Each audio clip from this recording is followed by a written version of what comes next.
Selam aleyküm balalar. Aleykümselam hoca. Oturunuz yaxşı. Kana dersga hazırsınız hepiniz? Evet. Kana defterlerinizni açınız, kitaplarınızı açınız. Belçiklerinizni doğrulaysınız. Kana talebeler nasıl oturabız diye. Maşallah. Balalar bugün bizde, şimdi bizde nasıl ders? Математика. Matematika, yani riyaziyat dersi ya. Yaxşı. Balalar, karakterimiz endi matematik dikte yazacağız ya. Yazınız. Математик дикте.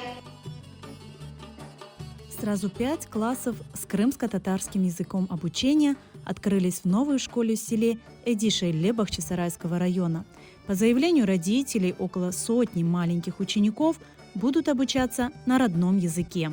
Біздің көйімізде яны мектеп ашыла, математика, окружающий, ана тілінде үйренеміз. О балабан мектеп ве дүлбер яхшы мұнда ана тіліні яхшы айталар.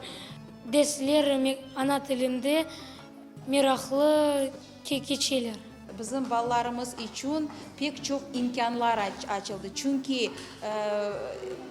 bazı fenlerini bizim balalar ana tilinde öğrenecekler. Yani Kırım Tatar sınıfları açıldı. O sınıflarda ballarımız ana tilinde laf ederler, derslerini alıp baramız ve pek merakla öğrenirler. Çünkü ana tilimiz bu tilimizni bilmek gerekmiz, bu bizim gururumuzdur. Открытие новой школы жители 4 сел ждали долгие годы. Около 25 лет здесь функционировала лишь начальная школа. Старшеклассникам приходилось ездить на учебу в Бахчисарай. С 1 сентября за парты новой современной школы сели 280 учеников. В школе не сомневаются, желающих учиться на родном языке с каждым годом здесь будет все больше.